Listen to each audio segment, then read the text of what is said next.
So one means that we can use to allow our hearts to stay with wise objects, to associate internally with the wise, is to recollect the goodness that we've created.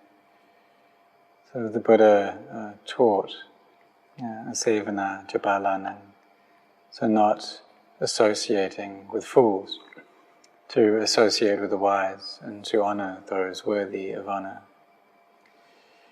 So we don't associate with external fools. So bad friends, for example. So there's people who are devoid of wisdom, and if we follow them, then this can bring great loss to ourselves. So just like children, if they make bad friends, they will pull them towards laziness, towards just playing frivolous games, and becoming addicted to computer games. And they won't want to go to school or listen to their parents. So when we follow the wise, however, then we meet with good things. And so the external wise people, from the very time that we're born, are our mother and our father. And they help us, and they can teach and guide us, telling us what things are dangerous, what things we should avoid, giving us knowledge, and they help to teach us about everything that we need to know. And so children, they rely upon their parents in this way, but these days their way of thinking is different from this, and they see it as just being a parent's obligation to take care of their child. They don't really bring much benefit to their lives. And this way of thinking, it's not correct. And actually these thoughts are foolish thoughts. Because if a mother, once their child was born, didn't feed their baby, then it would very quickly die. Or even when the baby was in the womb, if they didn't look after it, it would die the same. And there are some children who, when they're born into this world, they just get thrown away. And even in the Buddha's time, this happened. There was a baby that was born, and his mother threw him away into a rubbish heap. And the baby eventually became known as Jivaka, that the one who has life. But he had a lot of merits that he was able to survive. It actually turned out that a cow protected him. And there were dogs that found this baby in the rubbish heap and were going to eat it. But this cow came and protected him. And the king heard some strange sounds and wondered what that was, and eventually came to protect this child. And so managed to survive, and it shows the great merit that he had. And he eventually attained to being a Sotapanna. So some children, even though they are tossed away like this, they're able to survive. But it's usually the case that if a mother doesn't care for their child, doesn't have that love for them, then the baby will simply die because they're not able to assist themselves or help themselves. So if that love is missing for their child, then that often leads to their death. So our parents are the wise people in our lives when we're babies, and they help to teach us right from the time that we're born. And even while the baby is in the womb, the mother is still able to teach it certain things. She can even teach language while the baby is in the womb. And so if, while the mother is pregnant, she goes and does many good things, and keeps goodness within our heart. And this will help the child, once it's born, to develop a good character. But conversely, if the mother is often in bad moods or is depressed, then the child will have a disposition towards depression. And so our parents turn into the wise people who look after their children. They help to raise their child, help to teach them to not be lazy. And they go to school, they want them to make good friends and get good grades. And if they don't do this, if they don't make good friends, then it's easy for them to go astray, for them to get addicted to games. Or when they get older, then they may start smoking or start doing drugs, drinking a lot of alcohol. And this can bring a lot of harm and damage to their lives. So we can see that even though people may be very wealthy, may have a lot of material things, and their lives are very complete externally, but that money, it's not able to bring inner happiness. Our wealth doesn't possess an energy that can bring happiness into our hearts, because it's just a physical property. We're able to use these material things to bring us a certain degree of physical ease and pleasure that we get. But we'll see that when we just leave those material things to be as they are, then they don't have any energy to them. They're not able to bring us any happiness. And so we do want this happiness, and people try to find it in different ways.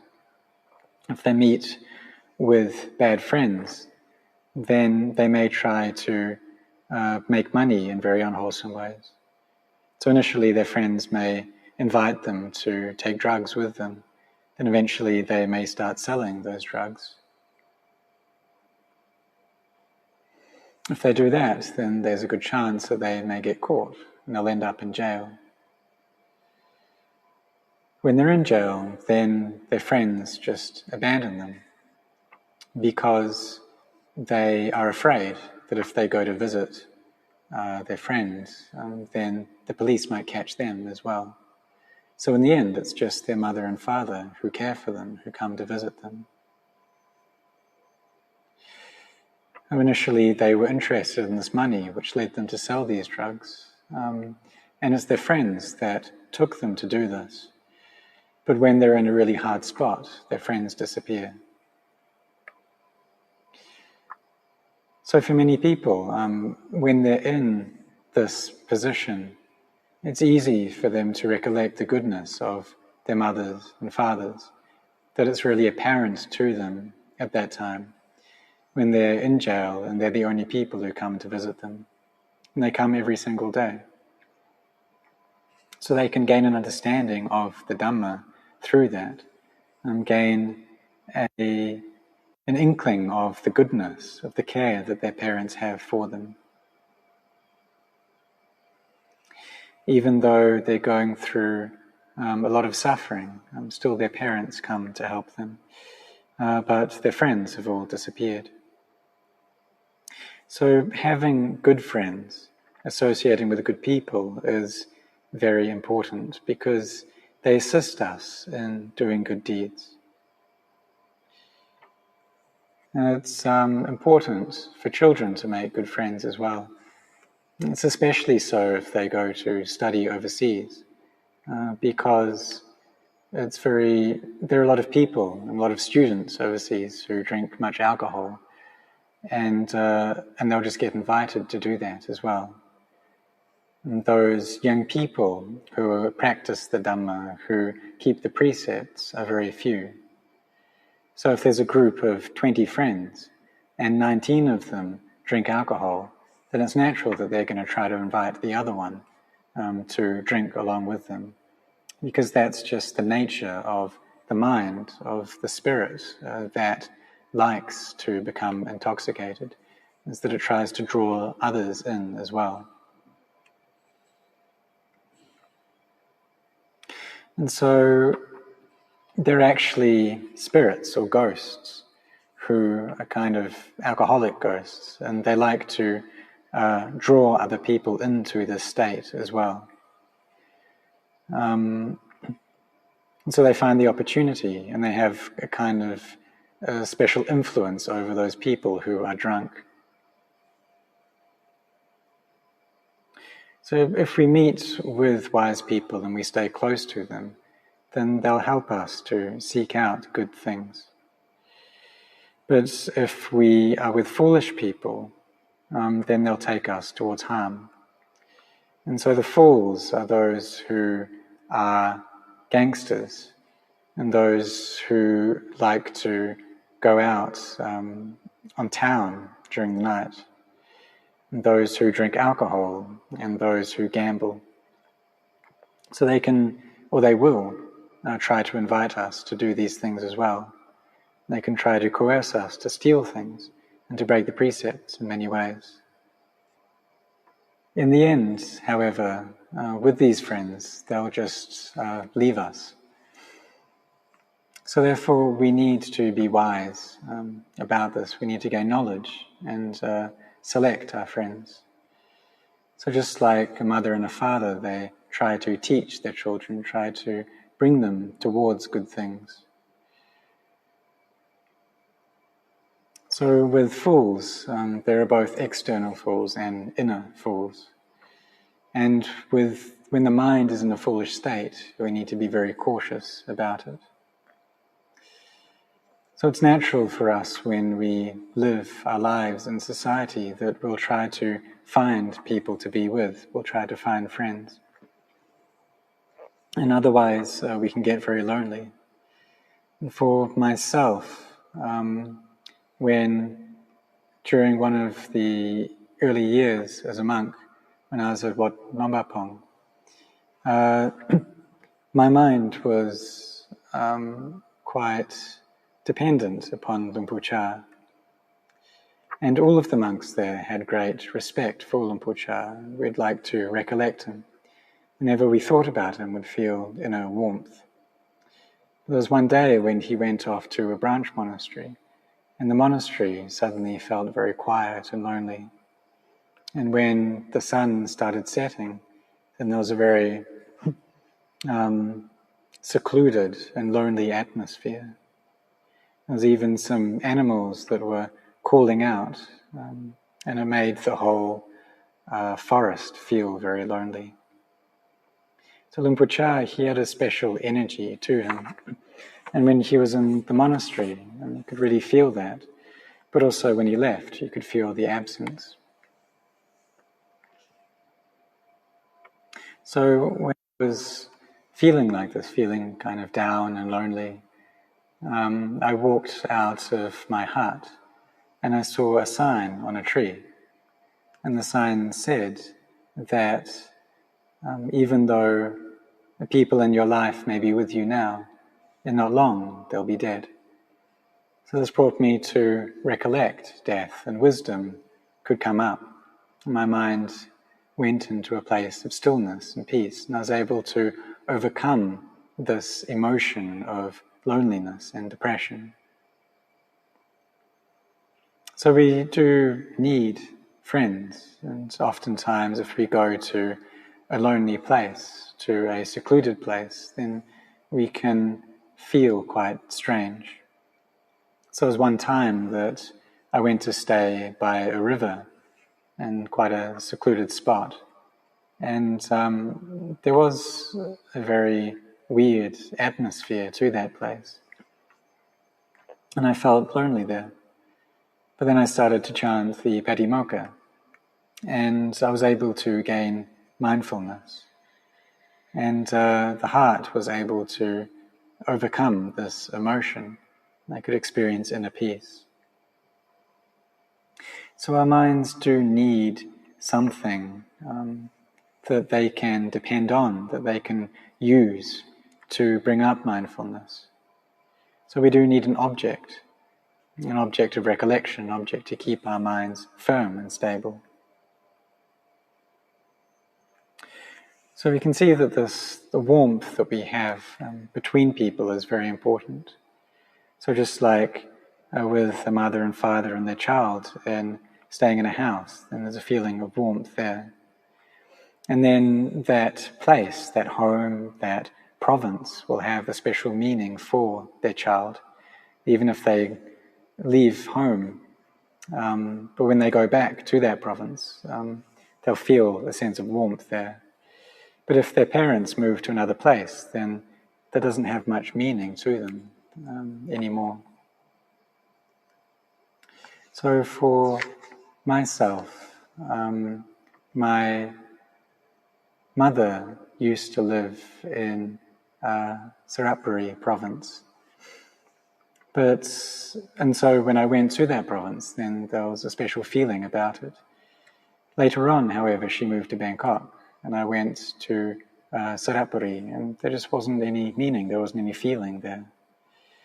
And so it is important. These people, our mothers and fathers, they have a special energy, an important energy in our lives.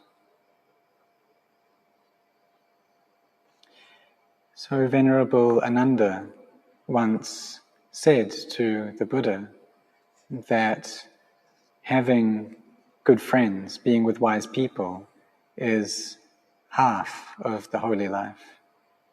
And the Buddha responded saying that that's not how it is. It's not half the holy life, that being with the wise is 100% of the holy life. So we need to find wise friends, but we can also be a wise friend ourselves. We can invite those around us to do goodness. So there was a previous life of the Buddha while he was a bodhisattva, and he was born into a wealthy family, and materially he had everything, but he wasn't interested in going to the monastery. And during that time, it was the time of a different Buddha, a previous Buddha, who had attained awakening. And the bodhisattva, he had a friend who was a Brahmin, and he also had attained to the stage of anagami. So this friend was very keen in going to listen to the Dhamma, and he invited the bodhisattva to go with him, and he just wouldn't go. No matter how his friend tried to convince him, he just wasn't interested in going. So in the end, his friend grabbed him by his top knot and tugged him to the monastery. He was able to regain his mindfulness, to gain a sense of himself at that point. Because he saw that this was a really extreme thing to do, that in India at that time, the top knot was the highest point of someone's body. It had great meaning, and usually it showed very high respect for it. And so to grab someone's top knot was an extreme thing to do, and something his friend had never done before.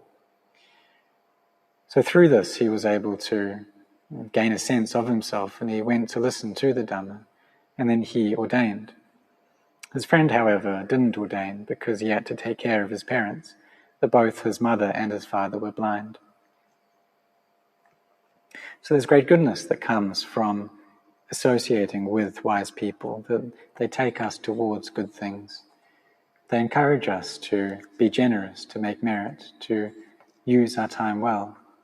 This is what happens when we associate with the wise, both externally and internally. So there can be many obstacles that we have to pass through when we try to do good things. So like just coming to the monastery, maybe some people try to stop us from coming here. Or some people may get ill, and that prevents them from coming. Different things in the world change, and it becomes difficult to travel. Maybe it could be raining very hard, which makes driving dangerous and tough. And there can also be some people who try to discourage us, that see someone who's very charitable, very good, and they get jealous. So they try to prevent them from doing those good things. So there are many of these obstacles, many fools externally.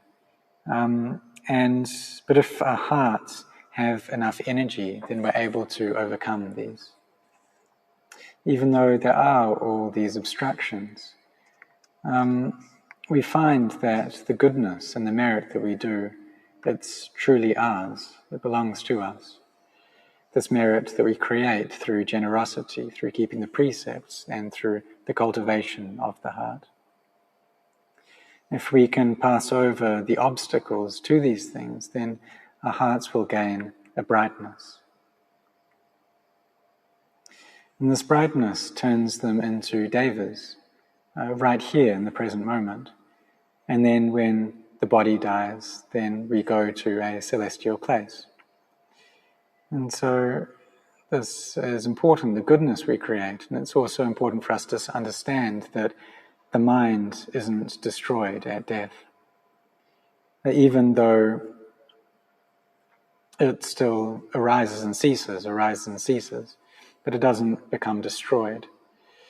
It still carries on, following causes and conditions. So therefore all of us should try to cultivate goodness, should try to associate with wise people and distance ourselves from fools. And when we do meet with wise people, then this will bring us success in our lives. So may all of you grow in blessings.